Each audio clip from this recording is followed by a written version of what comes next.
Hello, good morning, and we're going to be reading chapter 10 of A Bad Beginning today. So we've reached a really tense part in the novel. Count Olaf has hidden Sunny up in the tower, and they've just realised that, and we're onto them trying to rescue her now. So let's go with chapter 10.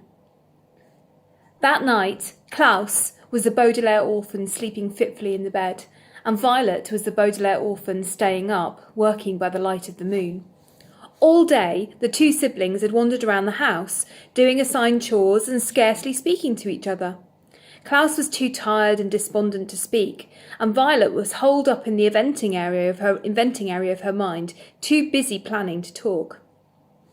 When night approached, Violet gathered up the curtains that had been Sunny's bed and brought them to the door to the tower stairs, where the enormous assistant of Count Olaf's, the one who looked like neither a man nor woman, was standing guard.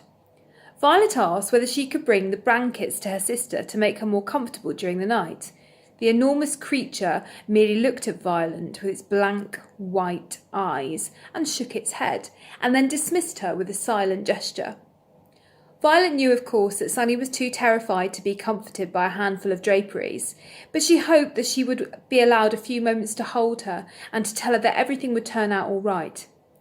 Also, she wanted to do something known in the crime industry as casing the joint. Casing the joint means observing a particular location in order to formulate a plan. For instance, if you were a bank robber, although I hope you aren't, you might go to the bank a few days before you plan to rob it.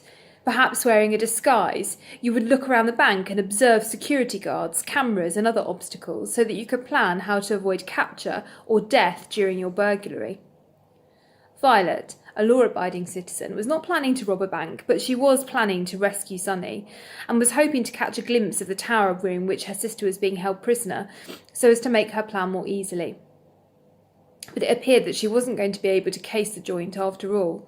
This made Violet nervous as she sat on the floor by the window, working on her invention as quietly as she could. Violet had very few materials with which to invent something, and she didn't want to wander around the house looking for more for fear of arousing suspicions of Count Olaf and his troop. But she had enough to build a rescuing device. Above the windows was a sturdy metal rod from which the curtains hung, and Violet took it down. Using one of the rocks Olaf had left in a pile in the corner, she broke the curtain rod into two pieces. Then she bent each of the rod into several sharp angles, leaving tiny cuts on her hand as she did so. Then Violet took down the painting of the eye. On the back of the painting, as on the back of many of the paintings, was a small piece of wire to hang on the hook. She removed the wire and used it to connect the two pieces together. Violet had now made what looked like a large metal spider. She then went over to the cardboard box and took out the ugliest of clothes that Mrs. Poe had purchased. The outfits the Baudelaire orphans would never wear, no matter how desperate they were. Working quickly and quietly, she began to tear these into long, narrow strips and to tie these strips together. Among Violet's many useful skills was a vast knowledge of different types of knots. The particular knot she was using was called the Devil's Tongue. A group of female Finnish pirates invented it back in the 15th century and named it the Devil's Tongue because it twisted this way and that in most complicated and eerie way.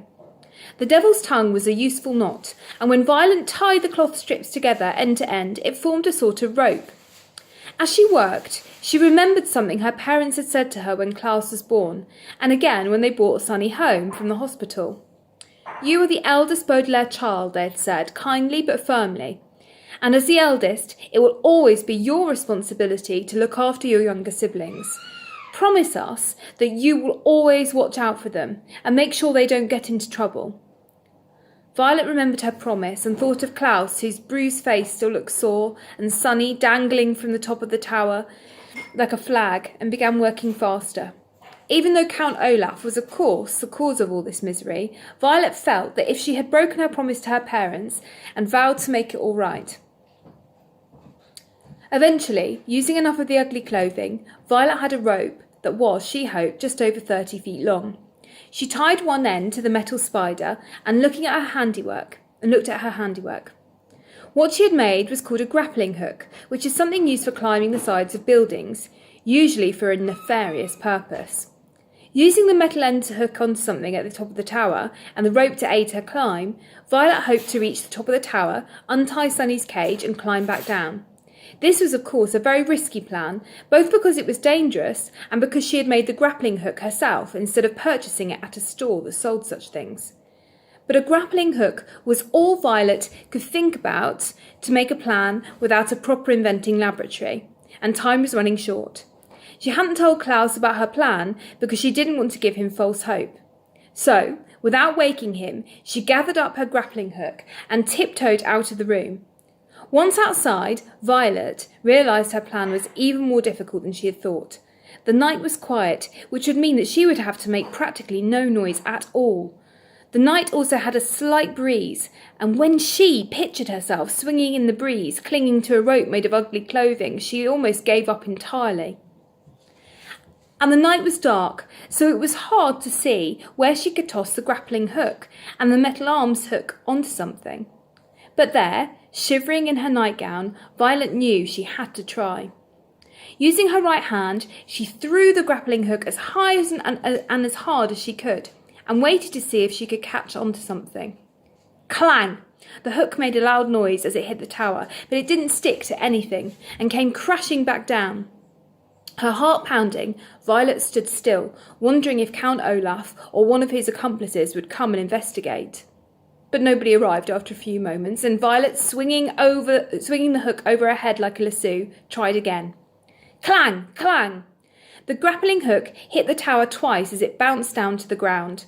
Violet waited again, listening for footsteps, but all she heard was her own terrified pulse. She decided to try one more time. Clang! The grappling hook hit the tower and fell down again, hitting Violet hard in the shoulder. One of the arms tore her nightgown and cut through her skin, biting down on her hand to keep her from crying out in pain. Violet felt the pain in her shoulder where she had been struck.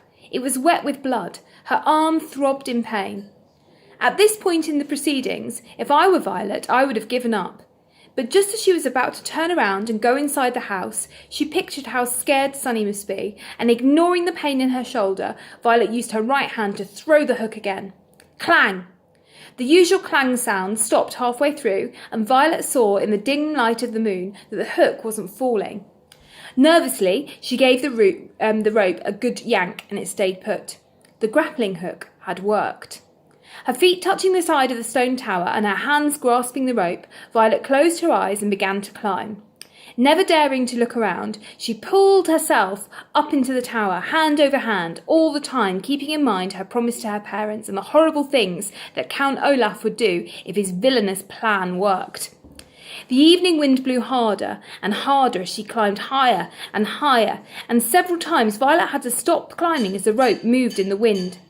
She was certain that at any moment the cloth would tear or the hook would slip, and Violet would be sent tumbling to her death. But thanks to her adroit inventing skills, the word adroit here means skillful, everything worked the way it was supposed to work, and suddenly Violet found herself feeling a piece of metal instead of cloth rope. She opened her eyes and saw her sister Sunny, who was looking at her frantically and trying to say something past a strip of tape. Violet had arrived at the top of the tower, right at the window where Sunny was tied. The eldest Baudelaire orphan was about to grab her sister's cage and begin her descent when she saw something that made her stop. It was the spidery end of the grappling hook, which after several attempts had finally stuck onto something on the tower. Violet had guessed, during her climb, that she had found some notch in the stone, or part of the window. Violet had guessed during her climb that it had found some notch in the stone or some window or perhaps a piece of furniture inside the tower room and stuck it there. But that was not what the hook had stuck on. Violet's grappling hook had stuck on another hook. It was one of the hooks of the hook-handed man, and on his other hook, Violet saw, was the glinting in the moonlight as it reached right towards her.